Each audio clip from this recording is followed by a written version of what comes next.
Hello again and welcome to the Guns Magazine podcast. I'm your host and the editor of Guns Magazine, Brent Wheat. We've got an interesting show here on New Year's Eve, I think it is, and we're doing something different. It's kind of a round robin. We're going to talk retired cop tricks, things that retired cops tend to do, and I thought certainly got to invite Roy Huntington, but also Erick Gelhaus, the editor of AmericanCop.com. He's an honorably retired law enforcement officer, so we're going to talk about some of those odd things that cops tend to do even after they retired. So it kind of goes long because we're telling stories and it's a lot of fun, but we'll let you get to that in just a second. But first, a quick word from our sponsor, For Patriots. Prepare for those just-in-case situations with delicious and long-lasting emergency food kits from 4 Patriots. These survival meals will give your family the energy they need to get through any emergency. Their survival food kits are a great combination of taste and shelf life, making them perfect for any situation. And as a special offer to the Guns Magazine podcast audience, if you go to 4patriots.com/gunmag, you'll get weekly special deals and discounts. That's 4patriots.com/gunmag. Hey there, guys. Happy New Year's Eve, I think. This is when we're going to post this. So Kwanzaa, don't forget. Okay. Yes, true. Well, this is going to be fun. I've never done this on the podcast. We're doing a round robin. We've got 3 guests, which is similar to another program we might have done a while back. But this is the Guns Magazine podcast. And I got to say, this was inspired by a meme that Roy sent me recently. And it was like stupid retired cop tricks. And it was pretty good. And it got me thinking. And I said, you know what? That is a podcast episode right there. We haven't done any cop stories in a while. So I said, let's get Roy and let's get Erick, since he's fully and completely officially retired now and can say any damn thing he wants to say without getting an IA pulled on him like one of his previous episodes did. So, but today we're going to talk about the silly things retired cops still do. And I've compiled an entire list here, and I'm going to run down that in a minute. But I've already found that Erick disagrees with me on one thing, but we'll get Roy's take on some of this stuff too. So, okay, without even looking at the list, guys, this one's an easy one, and it's almost a no-brainer because I did it last night. And that's when you go out to eat, there's a fist fight for who gets to sit with their back against the wall. Now, I was with my buddy Ken Campbell, so I figure he sat across from me. We had a good 360, plus our wives know how the drill runs, so we were good there. But my wife actually asked me, well, do you want the back against the wall? Or I'm like, yes, I do. I'm taking that prerogative. So I'll start with Erick. So Erick, obviously you do it, but well, you actually said when we were talking before the show that you've kind of gotten out of that a little bit. I don't do it as much anymore. Living in some place very different from where I lived and worked for years, right? Probably one of the safest states in the union now. I moved to a free state. Yes, I'm no longer in occupied America. I don't do it as much anymore, but I think I kind of started slowly backing away from it. Like I just don't have to worry about this anymore. Now, I won't do it if I'm the only one there, right? Right. But if at all possible, okay, I can like read the face of the person who's looking at the door. So. Yeah. Yep. Well, Roy, I know you do because we've gone out to eat, and we, of course, when you and me and my wife and Susie, we've got a real good 360 going, so it's not that big. But when you're not with other cops, retired cops. Well, that's the thing is that with Susie and I mean, she would like probably knock me out of the way so she could draw her gun and stand aside. You know? I know, yeah. So if she's with me, I don't care. I'll wear blindfolds. I don't care, because she's always like, what are you doing? Who is that? Yeah, that's funny. But yeah, generally I'm with Erick on that. If I'm by myself, I definitely will not sit with my back to the door because that's how you get killed. Exactly. And I will say when I do that, part B of that, and I think you guys always do this too, is I always look for the exit. I want to know where the back door out of this place, because I'm retired. I don't have to intervene. My job is to be a scared little bunny and go out that back door with anybody with me and save their lives before I try to be a hero. Well, and I think that's good advice for anybody. And I think 90% of the things we do, people should be doing. Yep. You know, I mean, it's just that whole situational awareness thing. And I know using the restaurant analogy is that if you're in there and it's a crowded restaurant and you look around you, everyone is completely and utterly oblivious as to what's going on around them. You know, it's just like, pay attention.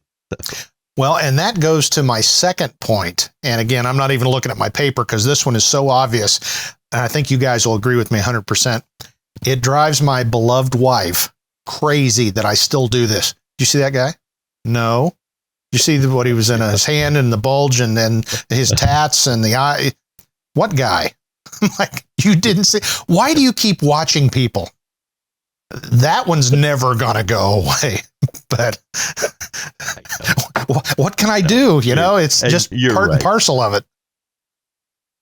Well, it's that condition yellow all the time. You know, it's like you be aware of what's going on. And actually, it's a funny thing because Susie, right? So I'm married to a retired cop. And this is really funny. We laugh at it all the time. We'll be someplace, we'll look up, we'll see somebody, we'll look at each other, and we've had the entire conversation. Yep, exactly. You know? And I know you guys are if the three of us walked into the Waffle House and there was some turd ball sitting at the counter, we would look at him and we would look at each other, trying to decide who's going to have to shoot him first. You know? There's not even a nod or anything. It's the look with the eyes, and it's like, I got it, you know. Now, I will say, if we're sitting at a table and I've got my back to the door because I'm sitting with Eric and Roy and we're having a delightful lunch, I know if I see Eric linger too long and too hard in any one direction, the same thing. It's like, what? What's going on? Yep. Do I go left? Do I go right? What the hell? So. Yep. I agree with you. That's why if you have somebody you trust across from you, they're like having a television set, of whatever's happening behind you, Exactly. And what's funny is when you end up someplace new and you're trying to like reestablish what the normal is, right? So like, I know normal where I came from. Now I got to try to figure out normal here. Well, I was going to say in your area, if somebody comes in wearing a t-shirt, drinking a Diet Coke, that makes them stand out and look like they're up to no good, right? I mean, in your old place, if it's a Dr. Pepper, apparently it's a. That needs to be an episode at some point. The culture shock going from coastal California to an area that was, or from an area that was pretty sketchy in places to wonderful, nice, good America. And I'm sure you've had quite a few stories with that. But okay, those are the two most common. Go ahead. No, I was just going to say, what's fascinating here is there's violent crime. Well, sure. There's been murders and shootings and a whole bunch of other stuff. And I'm like, wow, didn't expect that. I mean, it did, but. Yeah. Well, because people are the same everywhere. Yes. So, well, I've got my list now. Now I'm going to break out the spectacles and let's look at this and see what you guys think. And this is another one I didn't realize until I was compiling this list. Are you guys ever not on patrol? I still do it, especially at night. You drive by, you look at businesses. They left their open light off, or looks like nobody's around, but all the lights are on. Or there's just all that stuff. And again, the wife's like, why don't you just drive? Well, no, I got to see who's lurking in the shadows and what's going on at the business. And if those people, fit in. So I can't help it. So I have to intervene with Susie. I'm a little bit detuned now. I mean, you're not detuned. I still look and I go, well, that's stupid. Why would you do that?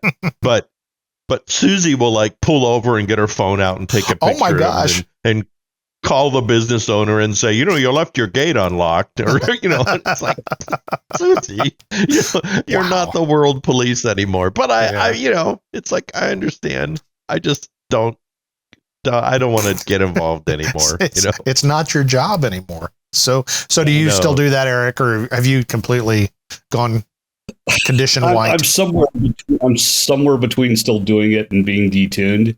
Yeah. It's a lot of it being here. It's not mine, right? Like I don't own this place like I used to, so it's not my circus, not my monkeys. But then there's the whole like, what's normal? Like what's going on? Like, what is that? Oh, I've never seen that before. Okay. Yep. Now, Just I will awareness, I say, guess, but that doesn't way. yeah. Well, I will say that, and we get this gentle ribbing all the time. You're a retired cop, you're doing this, you're doing that. Nobody ever complains when it's in our own neighborhood. Wonder why their garage door's standing open at this hour, or who's that guy up by the front door that doesn't look like he's delivering a package, or he's carrying a package, but he's been lingering too long. That doesn't upset anybody when you notice those things, even though, again, it's like, honey, you see this guy walking by the house? He's walking a dog. Yeah, but I've never seen it before. So I still do that, but I think that's a good thing, and goes back to what Roy said about we should all do that. Maybe crime would be less if we did. So, well, it's like, neighborhood watch. Remember when that started? Yeah. And it works, so everyone should be sort of a casual member of a neighborhood watch wherever you are. Yep. Well, let's see. Oh, here's one. And I'm pretty sure, and I don't do this 100% of the time, but I do it a lot. And I think you guys do too. Backing in, for that quick getaway, or I do it mainly because how many accidents occur when you're backing? Even though with cameras now in your cars, it makes it better, but still, you just resolve that problem if you're facing forward and you're seeing traffic. So Eric, you still do that? On occasion, yes. Of course you do. Yeah, I'll tell you something that I do, and it's become unconscious that I do it, but I know I do it for a reason. Is I took a evade vehicle class, where how to get out of an ambush, that kind of a thing.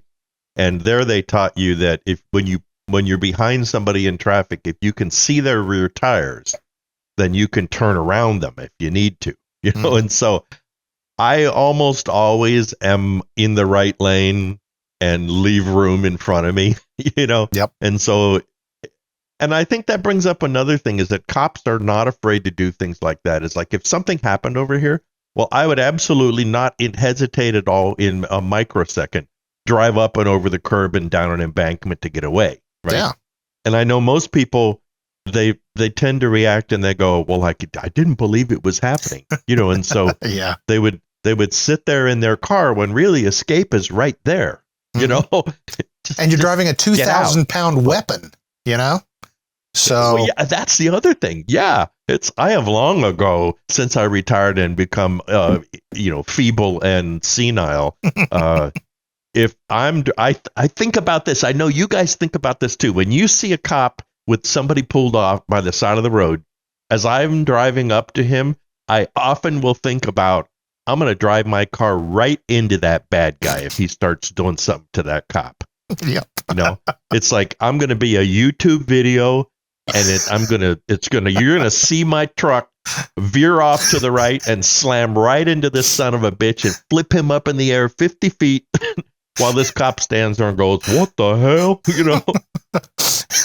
Well, I think I've told the story before where we had a SWAT situation, and it ended with the newspaper article headline was "Cop nudges suspect with car."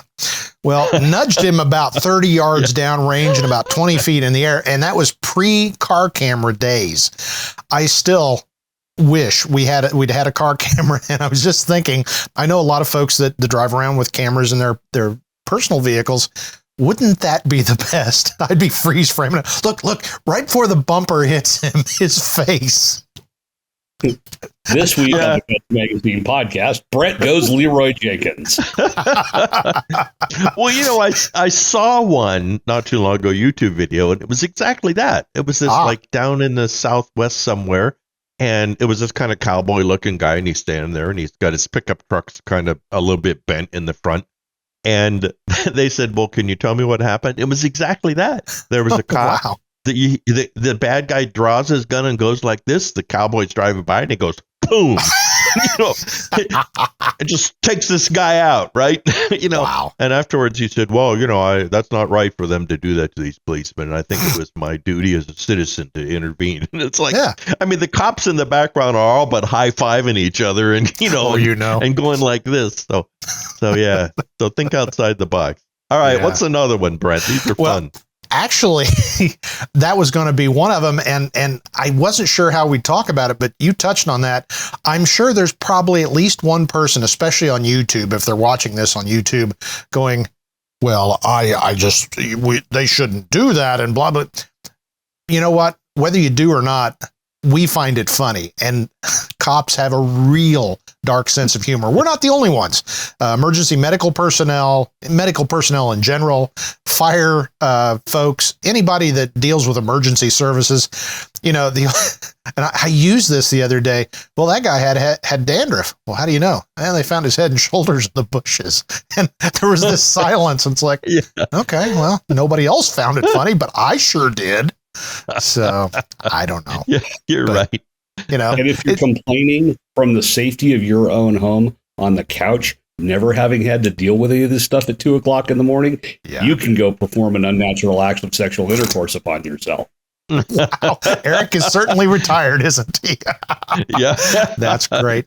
Well, not to get too serious, but I mean, we've all had some really funny experiences, a few uplifting experiences, and a lot of really unpleasant things. And cops across the country, whether you're in a one-man marshal's office or you're in downtown San Diego like Roy, every cop has to deal with that. And the one I always use it as a perfect example, because it was just not something normal people have to do. But one morning I marked on duty, and they put out a cardiac arrest literally 1 block from my house. I know the fire department and medics hadn't even been dispatched. And in our agency, we will respond on things like that. Because, if it's your husband, wife, kid, grandparent in cardiac arrest, I can shave 4 or 5 minutes off the people getting an AED or CPR. But I'll be vague. But I got there, and it really wasn't something that I was all that interested in helping the person. In my opinion, they didn't deserve it, but anyway, but they were somebody's family. So I attempted CPR, but I thought, how many other folks at 5:30 a.m. on Christmas morning are doing CPR? Okay. So that to me was like the epitome of explaining how emergency services are different than quote unquote normal or clean people. So if you've never been in emergency services, think about that next time you decide to say something unpleasant online or in person. So I'll get off my soapbox and get back to the fun stuff, but unless you guys had something to add to that. Yeah, you're exactly right. It's like, don't be there. The other thing I remember about policemen, which is why when I was the publisher, I would tend to look to hire former military and some former cops. A lot of retired cops don't play well in private industry, but yes. But there's a sense of teamwork that's automatic. I mean, if the three of us were together going to do something, and one of us said, hey, would you do this, and you do that, and I'll do this, and we would all just go, yeah, okay. Yeah. Get it done. I mean, you're used to working together, and that's a really comfortable, nice thing. I mean, Susie and I are the same way. It's automatic. I mean, I reach back to the time I used to cover Susie when she was in the field. She would cover me sometimes on calls in the field. So that actually translates into afterlife. You're just used to it. And so that's something I think a lot of Sam and Susie homemaker, who've only worked in Walmart and stuff like that, they've never been exposed to that, especially under stress. Yeah. It's like if you're responding to a call and your squad mates are responding to the same call, it's like the military in combat. If those guys say, I'm not here fighting for my country, I'm fighting because I want to save my buddy. Yep. And there, that sense of camaraderie and teamwork and stuff, I think, is something that the average person often misses out on. Well, just the idea that if Roy, I need you to do this. If you're, from our background, being literally in a life or death situation, well, why won't Bill do it? Or can we talk about this? I know. You can't do that. I know. You just got to do. You know? I may wonder why Bill's not doing it. I'll go get it done, and then Bill and I will have a chat. Exactly. Exactly. Well, you know, it was really funny just now when Brent said, if I said, hey, Roy, would you go do this? I was like prepping myself to go do whatever that was. It was, you know, there was, you don't go, what? Why do I need to do that? Why? You know, it's like, go do that. Okay. Now, I will say, and this is not on my list, you said you hire some law enforcement.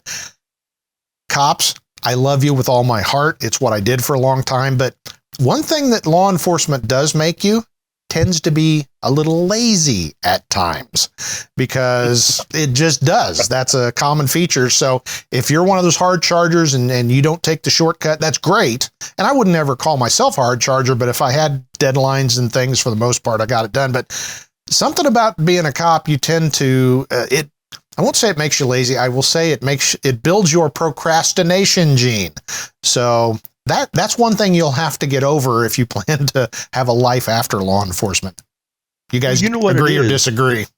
Yeah. Well, I tracked it down, and there's a certain sense of entitlement that I see some cops develop. Yeah. It's like, oh, I'm a policeman, so, you know, I should get that at half price, or why would I buy a piece of equipment? I should get that issued by the police department, or, you know, I don't know. There's this sense of entitlement. I'm a policeman, so fill in the blank. And a lot of those guys don't translate to private industry really well, because they're used to we used to call it sucking off the tea to the city. In other words, but what it means is that they have an unlimited slush fund, basically, you know. Yeah. And whether you write 1 ticket today or 20 tickets today, you're probably still going to have a job tomorrow. And you know, in private industry, with rare exceptions, that's not the case. You know, you either produce your widgets or you're out on your ear. And that's the part that I've seen a lot of cops have trouble with. It's like, what do you mean? I have to actually, but it's my day off. Yeah. You know, or I got off at 2:00. You know, I'm not going to stay till 4. You know? Yeah. So bless their hearts. Your thoughts on that, Eric? Because I think this is one learning point out of this entire episode, that if guys are looking at retirement, I assume, you know, if guys are in that arc of I'm getting ready to retire, you know, they'll probably think, hey, I want to see what these guys got to say. This is really important, and Roy made great points. But Eric, your experiences, because you've done it, you've gone military, law enforcement, and now you're in private industry and as the editor of AmericanCop.com. Yeah, you gotta put in a little bit more work, right? I mean, we always had to work, right, as cops. The thing is we got paid for what we were going to have to do. We didn't get paid for what we did. We were probably horrendously overpaid for what we did. We got used to settling to a degree, though, right? Like, you know, Roy talked about expecting the county to buy stuff. Well, there was times guys wouldn't, because, like, well, you know, if they wanted me to have it, they'd give it to me. Well, no, sometimes you got to go buy the tools for the right. Yeah. That's why you see the Snap-on truck driving by all the auto repair places, right? Because they're out selling tools to the people who need them to do the job. Yeah. So, you know, translating that in retirement is you're going to have to put in a little bit of time or effort to get the things that you need to get for what you're doing in retirement, whatever that is. Yep. Right. Be it a headset and a web camera because you got to do podcasts as the editor of an online magazine like this one, right? Be it, you know, the tools for, like, one of the guys I worked with started an upholstery. Well, he had an upholstery business, but he went full time with it in retirement. You know, and he has to buy tools and supplies. Nobody's giving him that stuff. Yep. So you'll have to put the time and effort in to make sure that you're resourcing you for what it is you want to do. Well, you know, I had one ex-cop that worked for me, and he said, hey, I need a new computer. And I said, well, you know, things are a little tight right now. So, you know, we need to wait maybe 3 months or so. And he said, yeah, but it's only $1,500.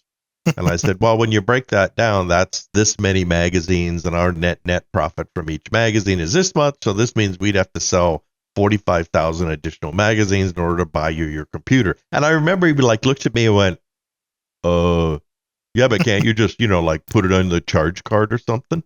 Or, you know, I mean, it was like the disconnect was remarkable. And then, you know, Tom von Rosen, who was the president and owner of the company, told me something one time soon after I arrived as editor of American Handgunner, and because we were a little bit shorthanded, and I said, you know, Tom, if I get run over by a truck tomorrow, then, there's no one here that can take over my job.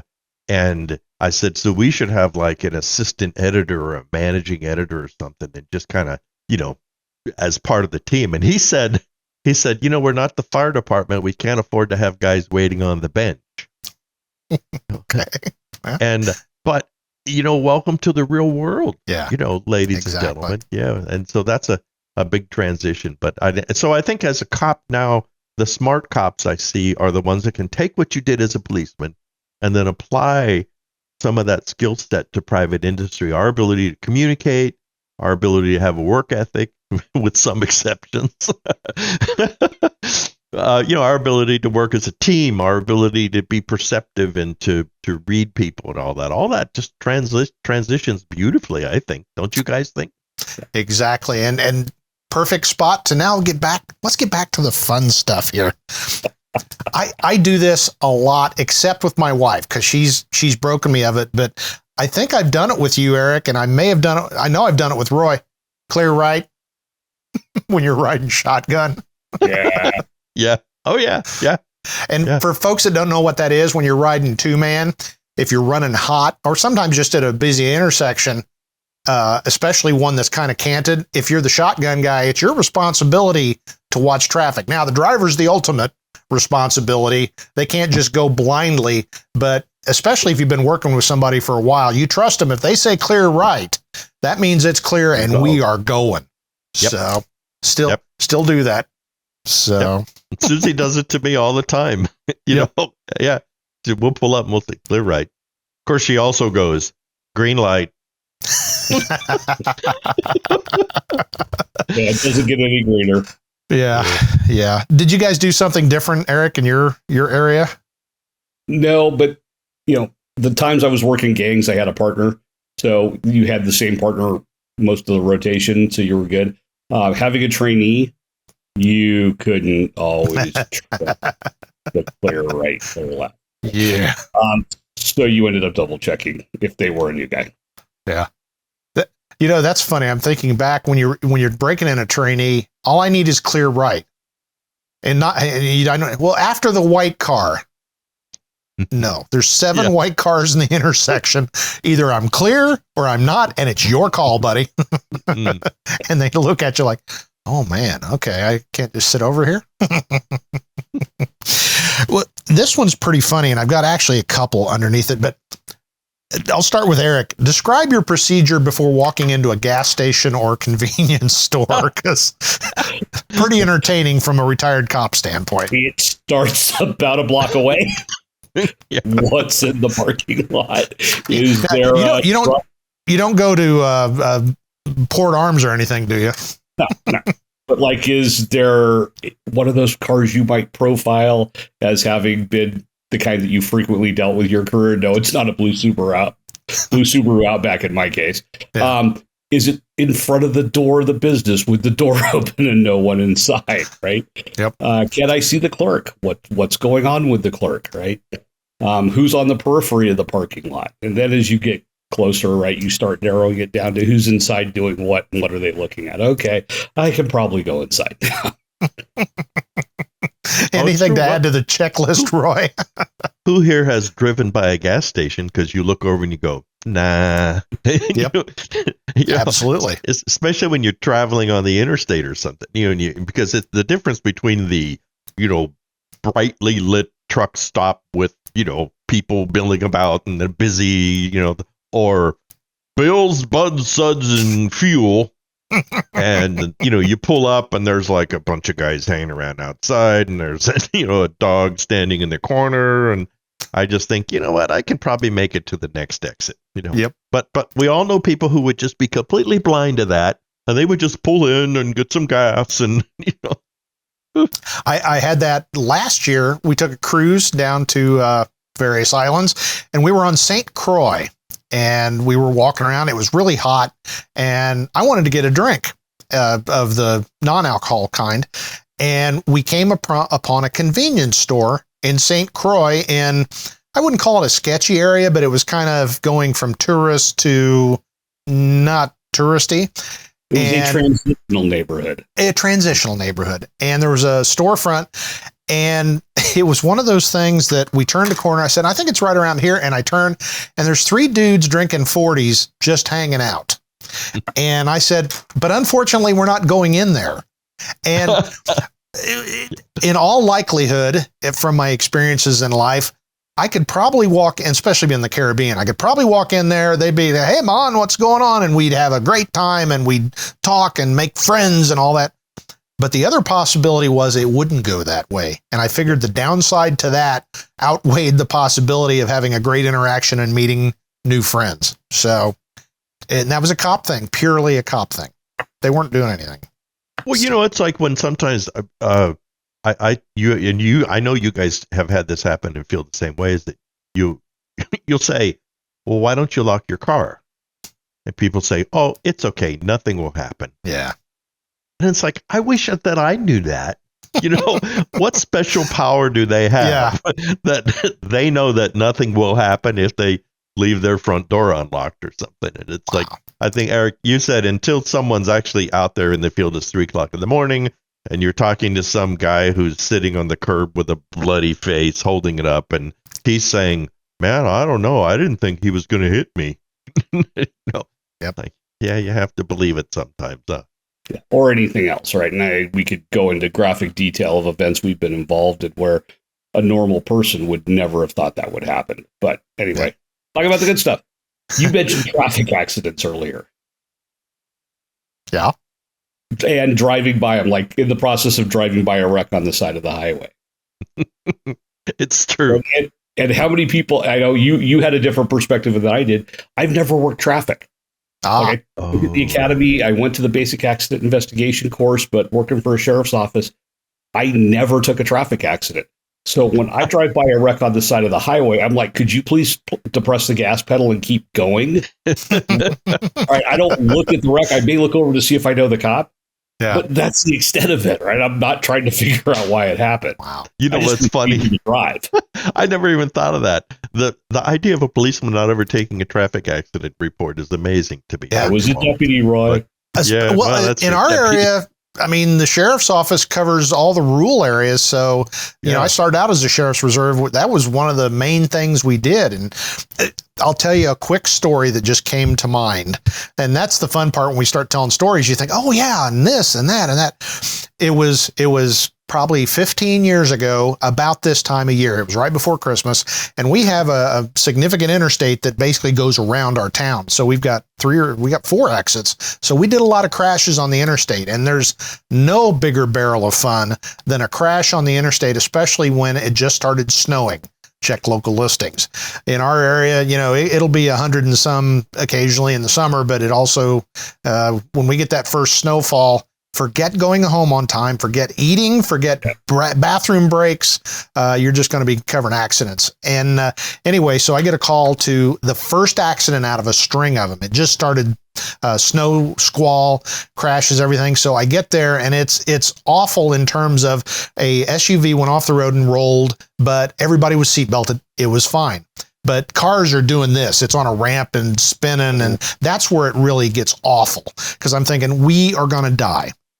So as we're waiting for the wrecker to come get the car, and I'm going to have to shut down the ramp, I said, folks, how about it's snowing real heavy, B, they can't stay in their car, C, I don't want them standing along the road to get wiped out by the next semi that goes sideways. I said, get in the car, strap in. Okay. So we're sitting there and I'm kind of finishing up the report, waiting on the wrecker. And I look over and it was an older gentleman and a couple of younger people. So I figured the boss and some, junior people. And I said, I got to say, you look familiar. I'm not sure why. Have we met? He goes, I'm the lieutenant governor of the state. Yeah, I knew that. So yeah, that was somewhat embarrassing, and it was his junior staff, and one of them had been driving and speed too fast for conditions. They had this accident, but yeah, it was lieutenant governor sitting in my right seat, and I didn't recognize him. So he went on to be the governor of the state. I did vote for him though. So. Well, Susie put, I think 12 or 13 years in traffic division and graduated as a senior accident investigation detective. And then I put 4 years in traffic division. And so, yes, we suffer from that. Her maybe 10 times more, but there's times where we'll drive by an accident and I'll say, well, it looks like he did this and this. And she'll say, well, no, actually, I think what happened, did you see the pre-impact skid mark and a bit of centrifugal scuff? And then we have had to actually turn around and go back and look. I knew that's where that was going. In order for her to show me that, see, look, I was right. And of course she virtually is always right. Because that's what I just read the gag graffiti on my way down the street. That's funny. And truly, I could see you guys. I'm surprised you guys don't have a set of cars, because I don't know if you guys did this, but you would actually try and, you're not playing with cars, but it's like, well, I can't figure out if this guy here and the yaw marks here and then impact and like the wheels, like we used to. Yeah. How did those skid marks get? We've had those conversations at home. Like, how do you think that happened? So, well. What's that? What else you got on your list? Oh my goodness. Have you guys started using your gun hand yet? Yeah, a little. Yeah. Carry groceries in. Yeah. I still have a hard time. And the corollary to that is when you're in a crowd, you tend to put it over your side to kind of clamp down or clamp over the top of it. I find myself doing that. Well, I mean, that's a thing. And we just had this not too long ago. I can't stand crowds. I don't know too many cops that can. And unfortunately, a movie, shopping, a cruise, airline, you're in a crowd. But if you have a retired cop in your life, don't expect them to go pleasantly into that dark night, because we just hate being around crowds. There's just too much going on, too many people to watch. I haven't been to a movie theater in probably 15 years. I just do not want to do it. Yep. Because it's like, no. Sitting in the dark with people you don't know? No, I'm not going to do that. Yeah, exactly. No, I don't think so. I will say that's interesting what you said about the gun hand is if I'm on the property here at nighttime, walking around doing something, going to the tractor, putting things up or something like that, the flashlight is always in my left hand. Yep.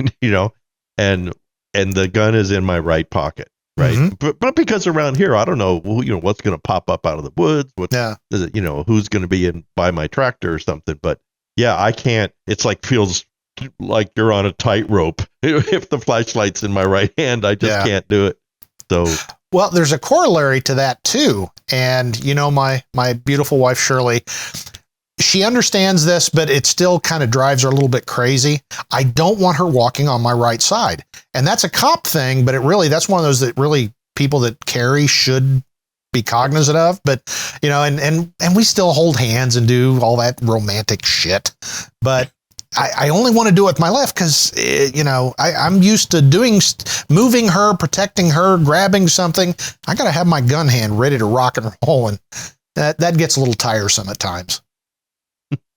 There's something else that cops tend to do, and maybe I'm generalizing here, but I recall especially when you were a FDO and you had a trainee, like if you had to do something like slam your brakes on or something, it was more than one occasion, I would reach across and put my arm in front of them, you know? And so what's funny that has happened to Susie and I on a few occasions is that, it doesn't matter whoever's driving, the arm goes off. And what's funny is when whoever's in the passenger side, their arm is going back in the other direction too, because you're seeing something, right? Yeah. It's like that. So those are all really, really interesting little things. I don't think they're bad. Right. I don't think it makes us, but I think the general public, first of all, the general public doesn't even notice us doing this, but I think it's kind of a mom thing too, or a parent thing. Yeah, that's true. Yeah, that's true. We just brought it into our daily lives. Yeah. Well, and this squarely falls under it. I'll ask you, Eric, do you ever strap things in the passenger side? Because we always used to strap our patrol bags in. So now I still do it with groceries or anything. And again, that's just good basic safety practice.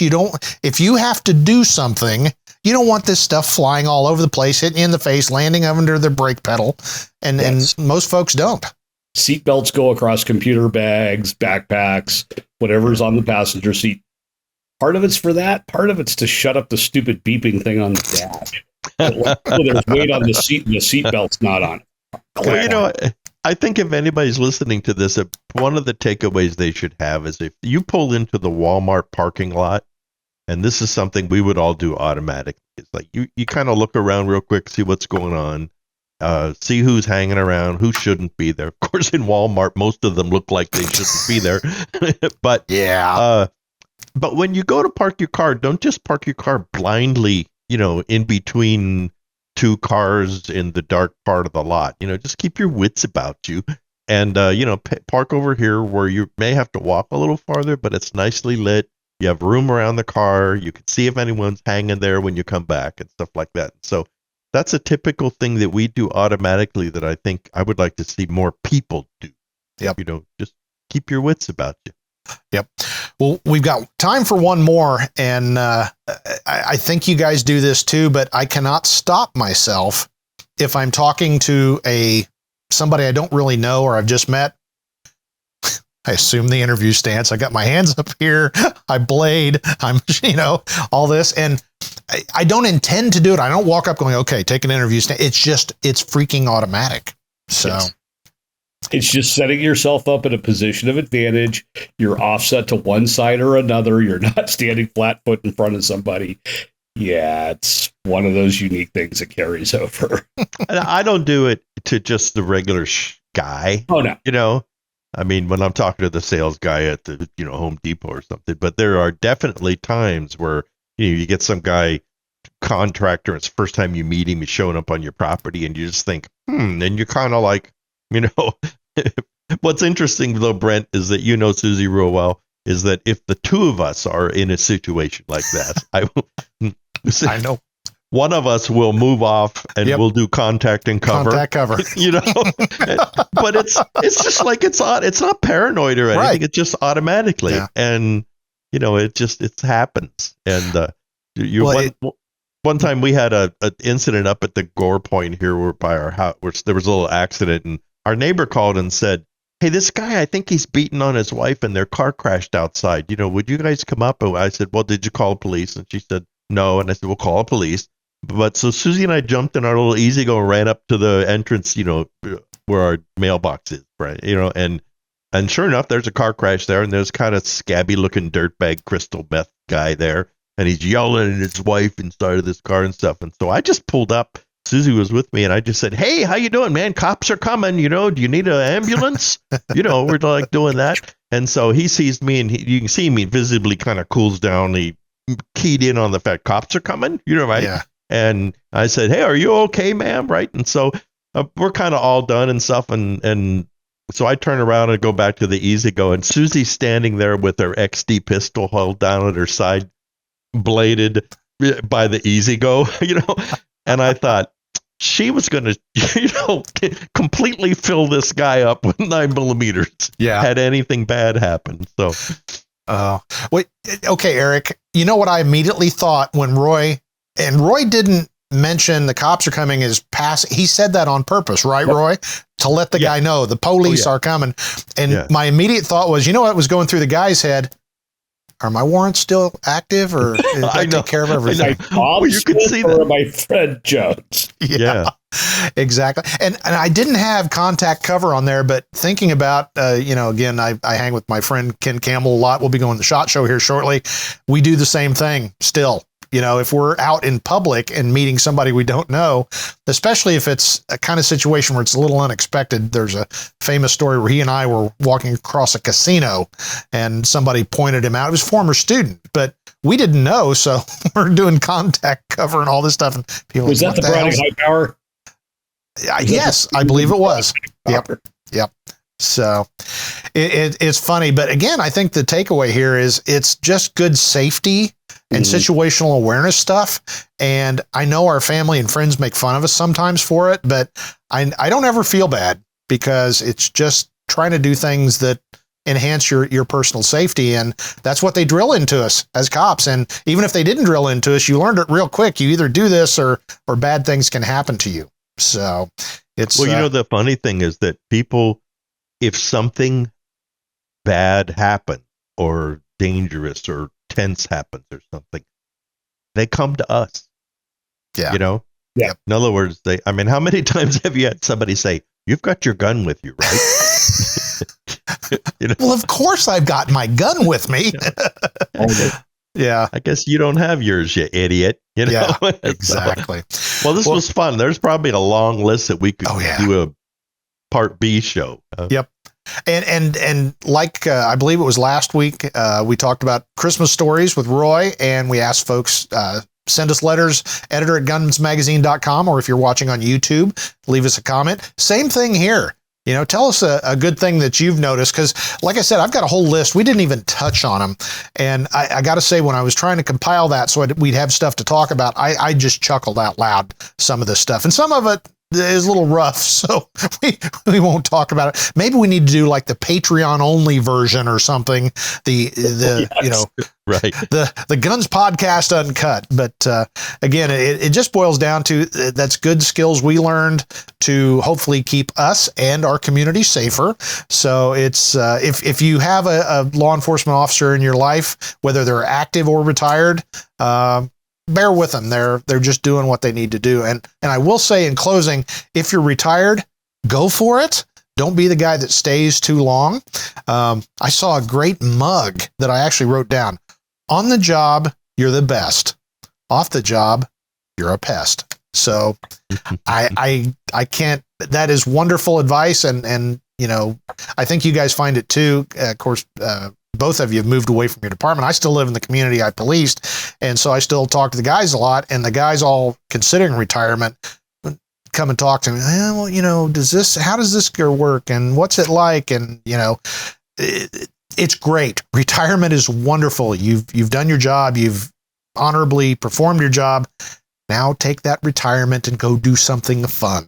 So like working for, AmericanCop.com as the editor, as Erick Gelhaus does, or Roy, who is living the dream as our special assignments editor, which basically means he does whatever the hell he wants to do. So anyway, we're coming up on New Year's Eve, and I know you guys probably won't be going out. We may have a party. We haven't quite decided yet, but it'll be a small gathering with friends, but certainly not going out on what we used to call amateur night. Yes. On the police department.